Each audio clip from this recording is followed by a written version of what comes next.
ভারত বাংলাদেশের সম্পর্ক এখন এমনিতেই তলানিতে। এপার বাংলার শিল্পীরা নিষিদ্ধ হলেও ওপার বাংলার শিল্পীরা কিন্তু এপার বাংলায় বহাল তবিয়াতে কাজ করে চলেছেন। কেন এই উদারতা? ইতিমধ্যেই কিন্তু এ নিয়ে সোচ্চার হয়েছেন তৃণমূল মুখপাত্র কাউন্সিলর জুই বিশ্বাস। টুডে স্টোরি প্রেজেন্ট স্ট্রেট টকে আজ কথা হবে তার সঙ্গে, সোজা কথা সোজাভাবে। দিদি, আপনাকে স্বাগত।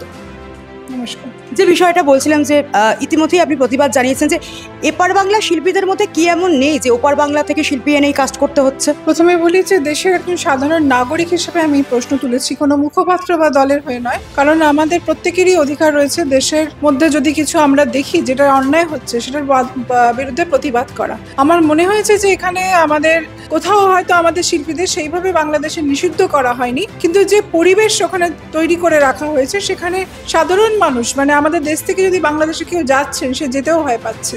কাজ করা অনেক দূরের ব্যাপার, যেখানে আমাদের ভারতীয় নাগরিকরা ঢুকলে তাদেরকে নানা রকম হেনস্থা শিকার হতে হচ্ছে, ভিসা পাওয়া যাচ্ছে না। কিছুদিন আগে আমাকে অনেকেই বলছিলেন যাদের রিলেটিভসরা বাংলাদেশে থাকেন তারা তাদের দরকারি যে প্রয়োজনীয় ওষুধ সেটা অবধি পাঠাতে পারছেন না। কারোর ফ্যামিলির বিয়ে রয়েছে, পরিবারে কারোর বিয়ে রয়েছে, সে বিয়েতেও তারা অ্যাটেন্ড করতে যেতে পারছেন না। এই যে নানা রকম প্রশাসনিক জটিলতা রয়েছে, তার সঙ্গে তো যারা আমাদের শিল্পী, মানে যারা আমাদের পারফর্মিং আর্টসের সঙ্গে যুক্ত রয়েছেন, মিউজিশিয়ান হোক, ডান্সার হোক, অ্যাক্টর হোক, অ্যাক্ট্রেস হোক, কেউই তো ওখানে গিয়ে কোনো কাজ করতে পারছেন না। অনেকেই আমাকে এই কোয়েশ্চেনটা করার পরে দেখলাম অনেকেই নানা রকম ট্রোল করেছেন। ট্রোল করে কোনো লাভ নেই, ট্রোল করে সত্যিকে ঢাকা দেওয়া যায় না। ট্রোল করেছেন যে আমাদের শিল্পীরাও তো ইদি কাপাল শহরে যারা যারা নাম বলছেন, বিবি চক্রবর্তী সহ অনেকেই ওখানে গিয়ে কাজ করেছেন। আমি তাদের প্রশ্ন করি, লাস্ট 1 থেকে 1.5 বছরের মধ্যে বাংলাদেশে কোথায় আমাদের শিল্পীরা শুটিং করতে পেরেছেন? সেই জায়গার নাম, সেই লোকেশন, সেই ডেট যদি তারা বলতে পারে তাহলে আমরা মেনে নেব যে হ্যাঁ, বাংলাদেশে কাজ করার পরিবেশ রয়েছে। কোথাও কোনো শুটিং বাংলাদেশে 1-1.5 বছরের মধ্যে আমাদের ভারতবর্ষে কোনো শিল্পী করতে পেরেছে বলে আমার জানা। ভারতীয় জাদুঘর, যেটা কেন্দ্রীয় সরকারের সংস্কৃতি মন্ত্রণালয়ের অধীনে, সেখানে দেখলাম যে বাংলাদেশের নায়িকাকে একদম রেড কার্পেটে উষ্ণ সংবর্ধনা দেওয়া হলো। আরেকদিকে মোদী সরকার এখন ইউনূস সরকারের প্রতি অবস্থান কঠোর করছে, তো এটা কি দ্বিচারিতা নয়?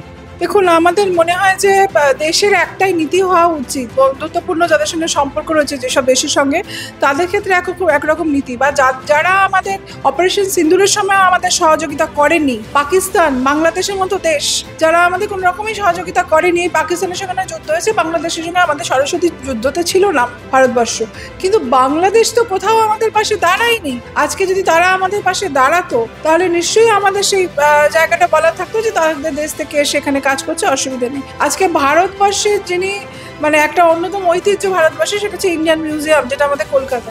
সেই ইন্ডিয়ান মিউজিয়ামে সেখানে একজন বাংলাদেশি নায়িকাকে যেভাবে সংবর্ধনা দেওয়া হচ্ছে, মিউজিক অ্যালবাম রিলিজ করার যেভাবে পারমিশন করে দেওয়া হয়েছে, আমার মনে হয় এটা কোনোভাবেই যুক্তিপূর্ণ নয়। আমাদের দেশে যারা প্রডিউসার ডিরেক্টররা রয়েছেন তারা দেশ বিরোধী কাজ করছেন। আমি দেশ বিরোধী কাজ এই জন্যই বলছি কারণ আমাদের দেশে শিল্পীর কোনো অভাব নেই। কলকাতা সহ ভারতবর্ষের বিভিন্ন জায়গায় অনেক বাঙালি শিল্পী রয়েছেন যারা বাংলায় কথা বলতে পারেন, যারা বাংলায় অভিনয় করতে পারেন এবং যথেষ্ট মেধাবী, যথেষ্ট প্রতিভা রয়েছে তাদের মধ্যে। দেশীয় শিল্পীদের সুযোগ না দিয়ে অন্য একটি দেশ থেকে শিল্পী আনা হচ্ছে, যে দেশ কোনো রকম ভাবে আমাদের শিল্পীদের সঙ্গে সহযোগিতা করছে না। সেখানে আমার অবস্থান পরিষ্কার। যদি আমাদের দেশ থেকে ওখানে গিয়ে 5 জন কাজ করতে সুবিধা পায়, বাংলাদেশে গিয়ে কাজ করতে পারে, সেক্ষেত্রে বাংলাদেশ থেকে 10 জন শিল্পী এসে আমাদের ভারতবর্ষে কাজ করুক, আমাদের কোনো আপত্তি নেই। কিন্তু যেখানে আমাদের ভারতবর্ষের শিল্পীরা ঢুকতে পারছে না, সেখানে তাদের শিল্পীকে এনে আমাদের অবলীলায় কাজ করিয়ে দেওয়া হচ্ছে, ব্যবসার সুযোগ করে দেওয়া হচ্ছে। শুধু ব্যবসা নয়, তাদের সম্মান অবধি দেওয়া হচ্ছে। তাদের স্কিল নিয়ে আজকে এত বড় বড় ইন্টারভিউ হচ্ছে। দেখলাম বিভিন্ন সংবাদপত্র, প্রথমসারির সংবাদপত্র, আমি নাম বলছি না, বড় বড় অ্যাডভার্টাইজমেন্ট ছাপিয়েছেন টাকার বিনিময়ে। তাহলে কি দেশীয় সংবাদপত্রগুলো কি বিকিয়ে গেল? দেশ আগে না ব্যবসা আগে? এটা তো আমাদের ভাবতে হবে। আমরা তো বলি সংবাদ মাধ্যম হচ্ছে চতুর্থ স্তম্ভ আমাদের গণতন্ত্রে।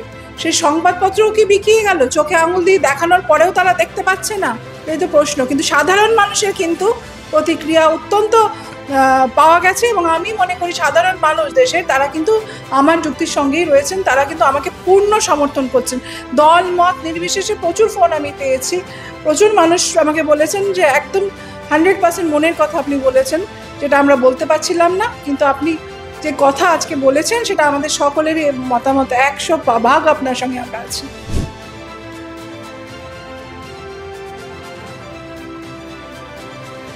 সংস্কারে অধীনস্থ একটা জায়গা, সেখানে কাকে ভাড়া দিচ্ছেন, কেন ভাড়া দিচ্ছেন সেগুলো যদি না জেনে তারা সেটা শুধুমাত্র ব্যবসার জন্য সে জায়গাটিকে প্রফিটেবল অর্গানাইজেশন হিসেবে দেখা হয়, তাহলে আমার মনে হয় এটা আমাদের গর্বে, কোথাও আমাদের গর্বের মতো কাজ হচ্ছে না। যেটা আমরা গর্ব করতে পারি, যে জায়গাটাকে নিয়ে আমরা গর্ব করতাম অতীতে, সেই জায়গাটাকে কিন্তু আমাদের ব্যবসায়িক জায়গা হিসেবে তুলে ধরা উচিত না, সেটা আমাদের গর্বের স্থান হিসেবেই থাকা উচিত। ওপার বাংলায় যখন জাতীয় পতাকা, আমাদের ভারতের পতাকা পুড়িয়ে দেওয়া হচ্ছিল, তখন চঞ্চল চৌধুরী, জয়া হাসানরা কিন্তু প্রতিবাদে সরব হননি, তাদের এগিয়ে আসতে দেখা যায়নি।